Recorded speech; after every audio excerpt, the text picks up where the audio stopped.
La dernière conférence ici sur cet espace avec Ariane Vriatsakis, responsable du secteur agroalimentaire BPI France. Merci d'être avec nous. Bonjour, merci. Bonjour. Juliette Chauveau, responsable projets internationaux à l'ANIA. Bonjour. Bonjour à toutes les deux. L'innovation pour sortir de la crise. Quelle stratégie, quels moyens, toujours en présentiel. Je salue le public et bien sûr en direct sur mycefia.com, soit en direct, soit en différé. Présentation donc en résumé du secteur agroalimentaire. Résultat du baromètre Covid-ANIA. C'est à vous. Merci beaucoup. Bonjour à tous. Donc, je suis Juliette Chauveau, responsable des projets internationaux à l'ANIA. Et aujourd'hui, je vais vous parler un petit peu de l'innovation pour sortir de la crise sur l'approche plutôt projet. Projet cofinancé par la Commission européenne.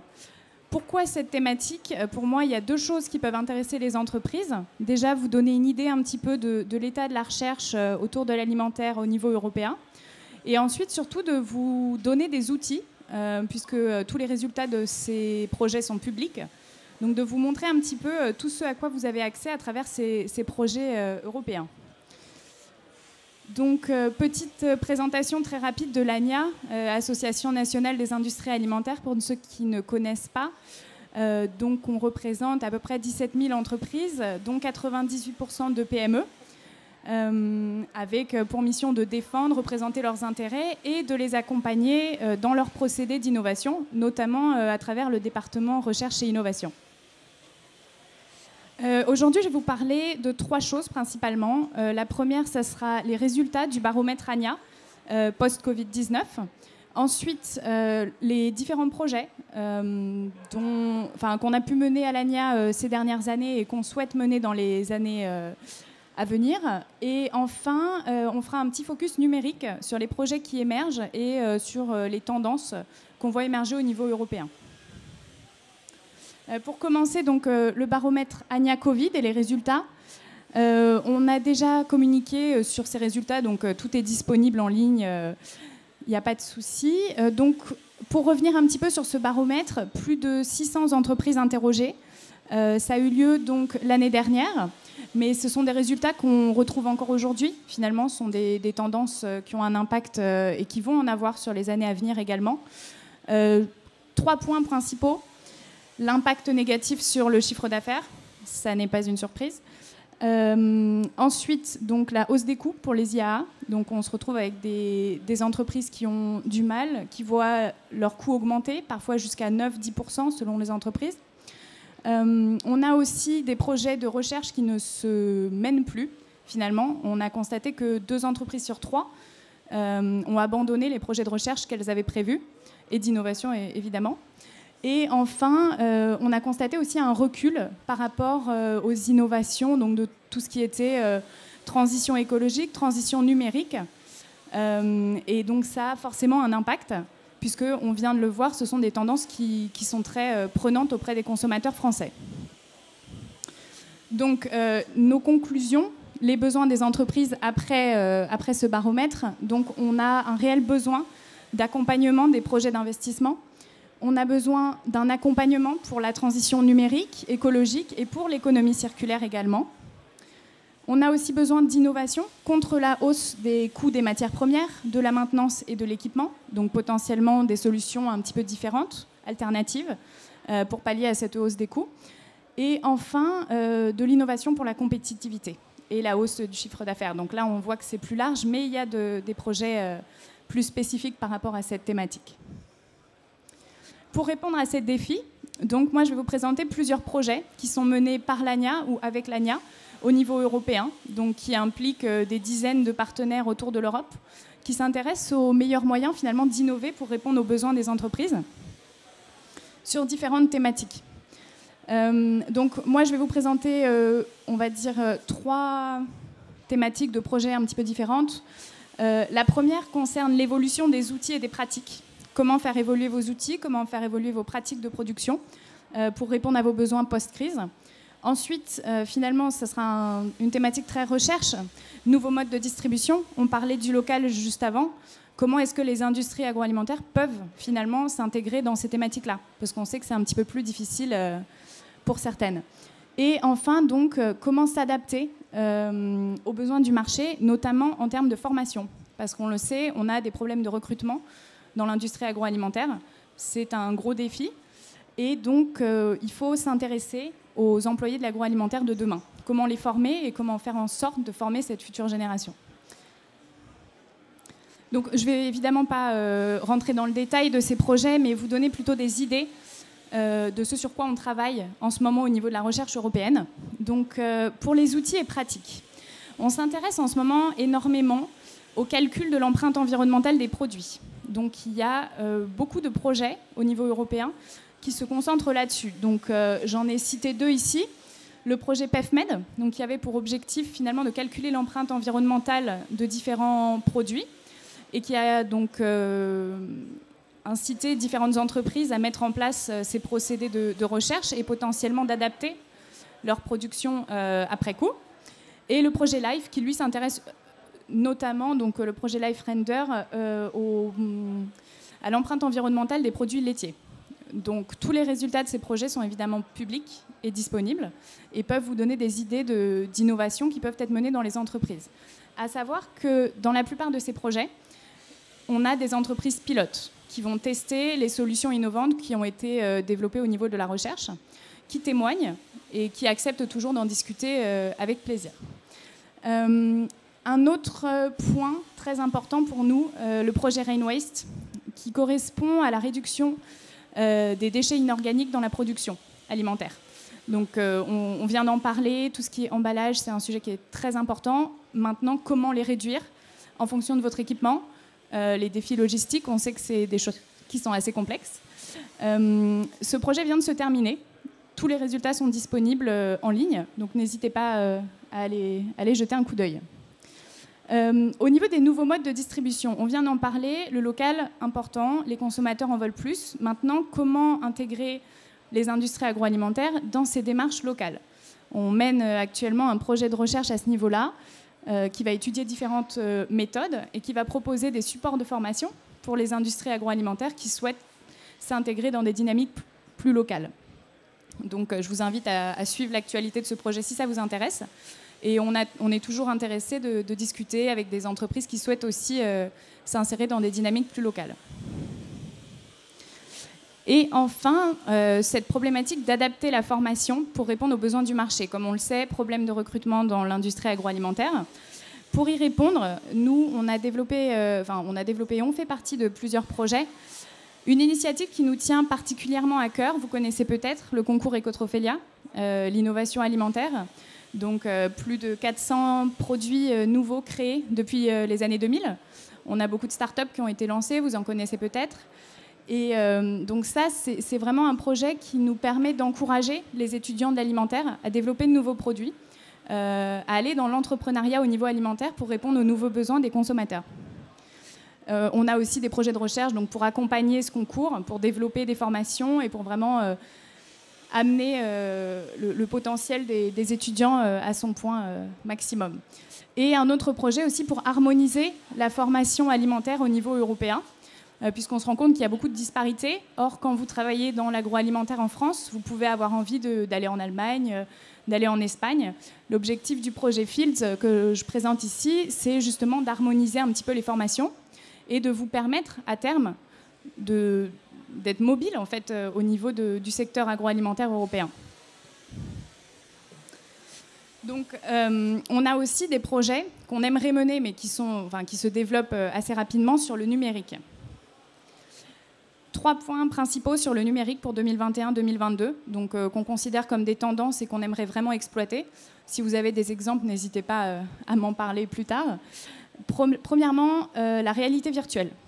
On se rend compte que les entreprises, notamment après la crise Covid, sont très intéressées par les modalités de formation en réalité virtuelle. Utiliser la réalité virtuelle pour se former en entreprise, surtout en usine, ça fait gagner du temps, ça fait gagner en sécurité, ça permet d'encourager la mobilité interne et ça permet aussi d'encourager la mobilité, encore une fois, au niveau européen, puisque en harmonisant, en permettant d'apprendre plus vite sur de nouvelles machines, on ouvre la voie à de nouvelles mobilités professionnelles à tous les niveaux. Un autre point, l'intelligence artificielle dans les industries agroalimentaires. C'est une tendance qui monte énormément. beaucoup de startups aussi qui se développent autour de ce sujet, à savoir comment optimiser votre production grâce à l'intelligence artificielle. Il y a déjà des outils qui existent, il y en a d'autres qui sont développés. Toutes les industries agroalimentaires, surtout les plus petites, les PME, ne sont pas en moyen, n'ont pas forcément les moyens de le mettre encore à exécution, mais c'est quelque chose qui va arriver et qui va vraiment se développer, on pense, rapidement, et surtout après la crise Covid.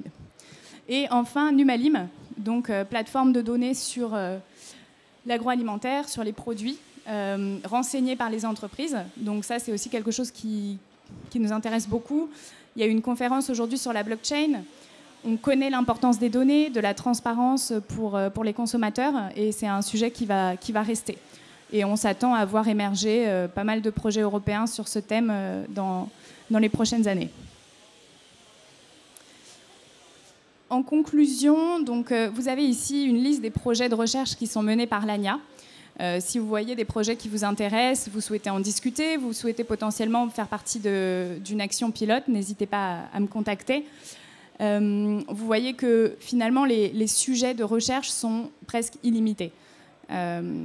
Tout en ce moment est presque pas remis en question, mais en tout cas on étudie de meilleurs procédés, on essaie d'évoluer et on essaie aussi d'accélérer la recherche et potentiellement de soutenir les entreprises qui n'ont pas les moyens ou qui n'ont pas les ressources pour mettre en place des procédés de recherche de ce type. Ce que propose l'ANIA également à travers ses projets de recherche et innovation, c'est l'aide à la recherche de partenaires. Parce qu'on sait qu'il y a des entreprises qui ont envie de faire partie de ces projets, mais qui ne trouvent pas de partenaires. Donc nous, ce qu'on peut faire, c'est aussi de la mise en contact. Donc si vous êtes intéressé, n'hésitez pas. Et enfin, recherche de financement aussi, puisque nous, on travaille avec des cabinets d'accompagnement qui peuvent potentiellement aiguiller les entreprises vers des financements. On les connaît bien aussi. Donc, si vous vous posez ce type de questions, n'hésitez pas à nous contacter. Et enfin, une dernière petite slide sur les thématiques couvertes par l'ANIA. On voit qu'en majorité, on est sur les procédés et la formation. Mais finalement, investir sur la formation, c'est aussi investir sur tout le reste à terme. Et donc, finalement, 3 conclusions sur l'ensemble. On voit qu'il y a une réelle nécessité d'accompagner les entreprises de l'agroalimentaire dans les processus de recherche et innovation. Comme on l'a dit, un des impacts du Covid-19, c'est justement cet abandon des projets de recherche. Il faut donc redonner sa place à la recherche. Et ça, on essaie de le faire aussi grâce aux projets européens. Un deuxième point, c'est donc une multitude de projets de recherche qui sont menés par l'ANIA. Les résultats sont publics et disponibles. N'hésitez pas si ça vous intéresse. Et enfin, il y a des opportunités de financement de l'innovation pour les entreprises. Vraiment, on sait que ça peut être difficile de les trouver, mais il y en a et on vous encourage vraiment à vous renseigner, donc auprès de moi-même, auprès d'Ariane juste après, parce qu'il y a des opportunités et on espère voir beaucoup de projets émerger par des entreprises de l'agroalimentaire française. Merci beaucoup et je vais laisser la parole à ma collègue. Merci Juliette. Le temps que la prochaine présentation se charge. Ariane Boutzakis, je suis responsable du secteur agroalimentaire à la direction de l'innovation de BPI France. Donc, suite à ce qu'a dit Juliette sur les résultats du baromètre des entreprises présentés par l'ANIA, donc les entreprises de l'agroalimentaire ont souffert de la crise Covid, certes moins que d'autres secteurs, mais en ont souffert aussi. Donc, nous, BPI France, la Banque publique d'investissement, on est là pour vous soutenir, en particulier dans cette période, et en particulier sur vos projets d'innovation et d'industrialisation. Donc, c'est ce qu'on va voir maintenant. Donc, si vous ne connaissez pas BPI France, c'est la Banque publique d'investissement. On est détenu par l'État et la Caisse des dépôts. Donc, on est le bras armé de l'État pour le financement des entreprises à travers plusieurs métiers. Donc, le soutien à l'innovation, le financement bancaire, la garantie des financements bancaires, c'est-à-dire on garantit les banquiers privés qui prêtent aux entreprises, le soutien à l'export et l'accompagnement. Donc, on est présent sur tout le territoire. Vous voyez ici tous nos bureaux. Et dans l'ensemble de ces implantations, vous trouvez l'ensemble des métiers de BPI France. Par exemple, en Bretagne, on a au moins 4 implémentations. Donc, n'hésitez pas à nous rencontrer et en fonction de votre besoin, on vous proposera un financement ou un accompagnement le plus adapté. Alors je vais commencer par le financement le plus simple, le plus rapide à mettre en œuvre. C'est l'aide à la faisabilité pour l'innovation. Il s'adresse aux entreprises jusqu'à 2000 salariés et il finance les premières étapes d'innovation, donc la faisabilité, avant de lancer un projet plus important. Les premières études que vous souhaitez mener, des études de propriété intellectuelle, études de marché, études techniques avec un centre technique, dépenses de personnel, petit équipement, matériel aussi. Tout ça, ça peut être financé par cette aide jusqu'à 50 000 € en subvention, grâce à notre partenariat avec le ministère de l'Agriculture. Et pour bénéficier de cette aide, vous contactez la direction régionale de BPI France. Cette aide est réservée au secteur agroalimentaire, sous-entendu donc les entreprises agroalimentaires, mais aussi leurs équipementiers, les fournisseurs d'ingrédients, les PAI, tout ce qui gravite autour de l'industrie agroalimentaire. Et nouveauté depuis cette année, on a aussi ouvert aux équipementiers, aux fournisseurs, aux intrants de l'agriculture. Donc, grâce à notre partenariat avec le ministère de l'Agriculture, on peut vous proposer cette subvention pour vous aider à prendre pied dans l'innovation. Alors, je vais vous citer un exemple d'une entreprise de la région, c'est Abyss Ingrédients qui en a bénéficié pour lui permettre de construire un projet collaboratif. Donc, elle s'est associée à d'autres entreprises, à des universités, pour démontrer l'intérêt nutritionnel, la valeur santé des coproduits de la sardine. Donc, on est dans un circuit vertueux de valorisation des coproduits de la sardine. Donc, grâce à cette aide, elle a pu constituer ce consortium. Parce que vous savez que pour faire un consortium, il faut avoir un accord de consortium, il faut avoir des dépenses juridiques. Et toutes ces dépenses juridiques, stratégiques, et puis aussi, elle a pu faire appel à un conseil pour l'aider dans la rédaction de sa candidature. À l'époque, c'était le FUI, le Fonds unique interministériel. Donc ainsi, elle a pu, avec son consortium, bénéficier d'une aide pour conduire ce projet qui a donc inclus des études cliniques permettant de montrer les effets de ces ingrédients issus de la sardine dans la lutte contre le vieillissement cérébral chez l'homme et l'animal. Donc c'est un projet qui s'est couronné de succès. Et je poursuis sans transition sur le financement des investissements industriels, parce que depuis l'année dernière, nous avons été opérateurs pour le compte de l'État du plan de relance qui prévoit des financements très importants. On a mis en place à fin 2020 1 milliard d'euros de financement en subvention pour les entreprises dans plusieurs secteurs industriels et notamment l'agroalimentaire. Et donc l'agroalimentaire est considéré comme un des secteurs critiques qui contribue à la souveraineté alimentaire, à la souveraineté industrielle de la France. Et donc, ce sont les objectifs de cet appel à projet que nous a confié l'État.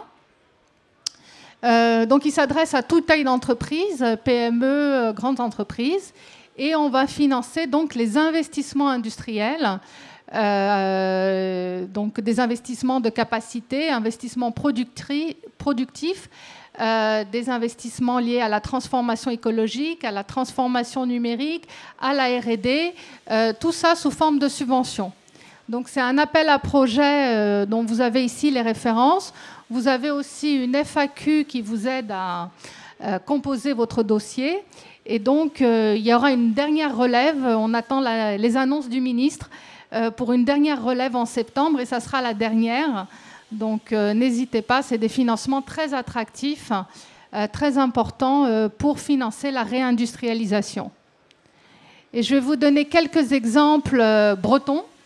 D'abord, pour voir justement que les PME sont aussi bien concernées, d'abord la PME MGD dans le Morbihan sur les compléments alimentaires, Polyc-Minoterie PME aussi sur les farines et également issues d'insectes.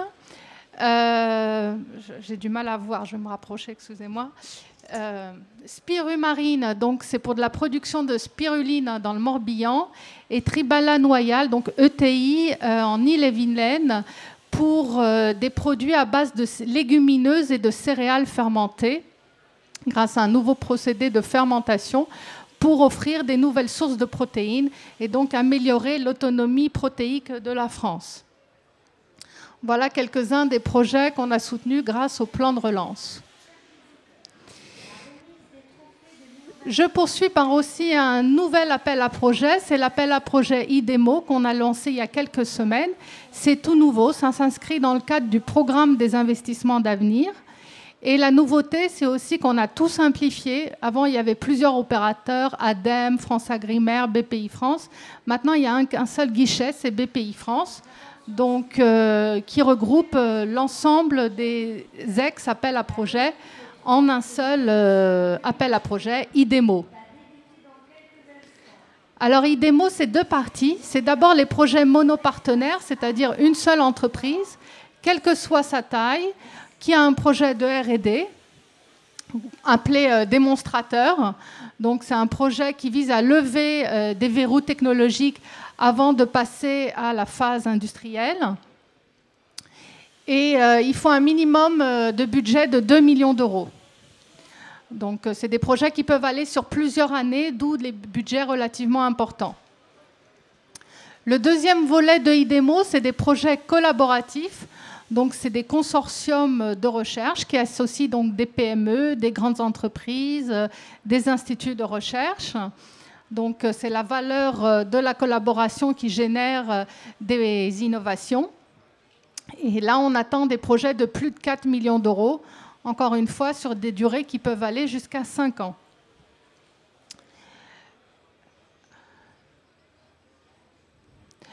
Et le financement, il est constitué à 60% minimum de subventions.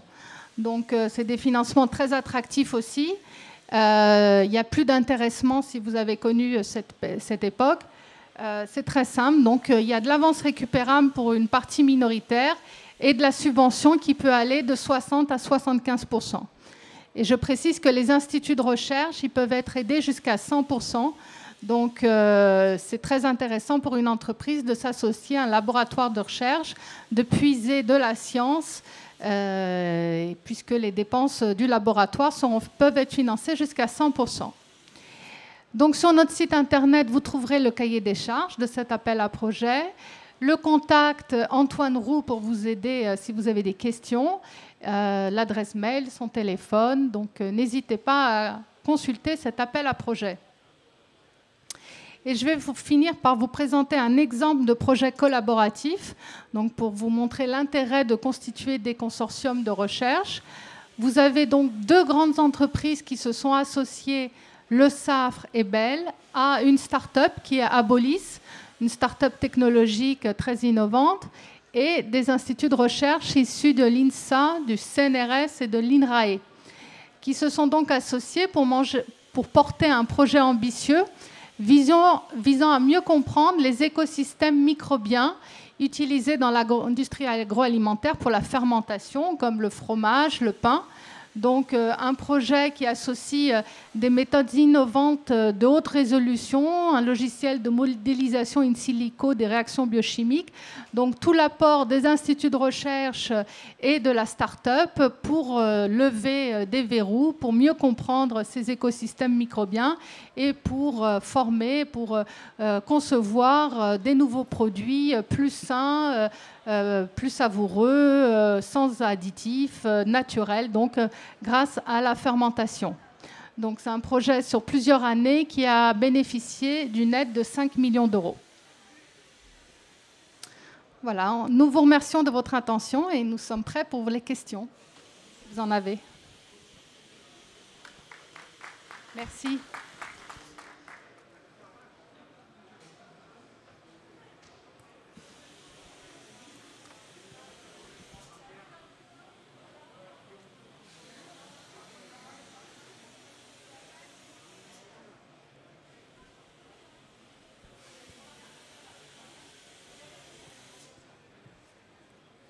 Question. Une question sur IDEMO. Ça fonctionne par appel à... Il y a des dates précises pour déposer les projets. C'est au fil de l'eau. Comment c'est en termes de timing? C'est au fil de l'eau jusqu'en 2022 avec des relèves successives.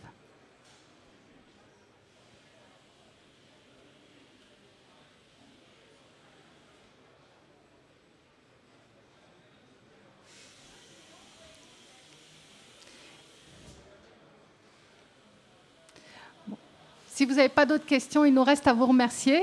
Et on reste à votre disposition si vous voulez échanger avant de partir ce soir. On est là. Merci. Merci beaucoup.